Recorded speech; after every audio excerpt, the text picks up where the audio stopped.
দিয়ে মাছের ঝোল হবে। তার জন্য ফুলকপি আর আলু কেটে রেখে দিয়েছি, আলুও দেওয়া হবে সঙ্গে একটু। এই যে মাছ ভেজে রেখেছি, এখন ফুলকপি ভাজা হবে। আগে ভেজে নিব।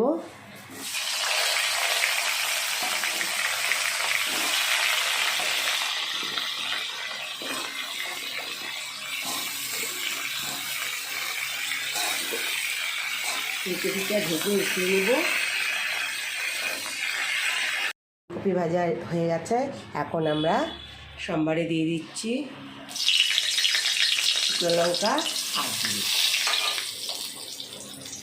এখন আমরা আলুটা ভেজে নেব। আলু ভাজা হয়ে গেছে, এখন আমরা এই যে পেঁয়াজ বাটা দিয়ে দিচ্ছি। আর এখানে হলুদ, লঙ্কার গুঁড়ো আর জিরের গুঁড়ো আর একটু লবণ দিয়ে দিচ্ছি।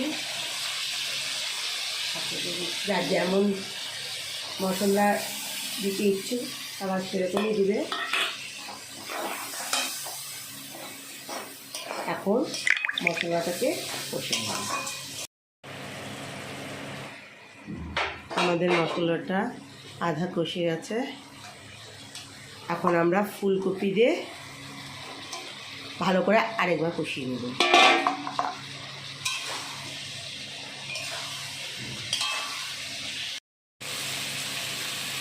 এই যে আমাদের কষানো হয়ে আছে ফুলকপি আলু মশলা দিয়ে। এই যে তেল ছেড়ে দিয়েছে, মানে ভালোই কষে গেছে, একদম কমপ্লিট হয়ে গেছে। এখন জল দিয়ে দেবো। এটা মশলা ধোয়া জল তো।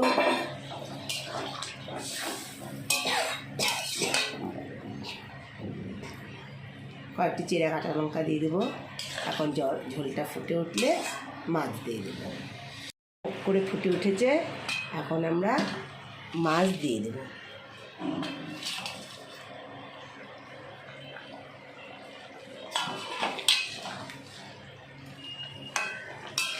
মাছটা দিয়ে ভালো করে জাল দিয়ে দিই, তারপরে ধনেপাতা দিয়ে নামিয়ে নেব। যে মাছ দিয়ে ঝোল ফুটে উঠেছে, এখন আমরা নামানোর আগে ধনেপাতা দিয়ে দিচ্ছি। এখন আমরা নামিয়ে নেব।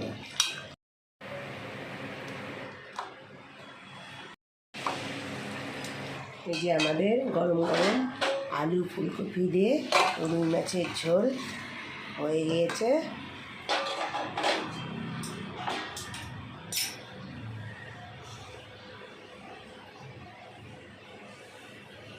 ভালোই হয়েছে, তোমরা দেখে বলো কেমন হয়েছে।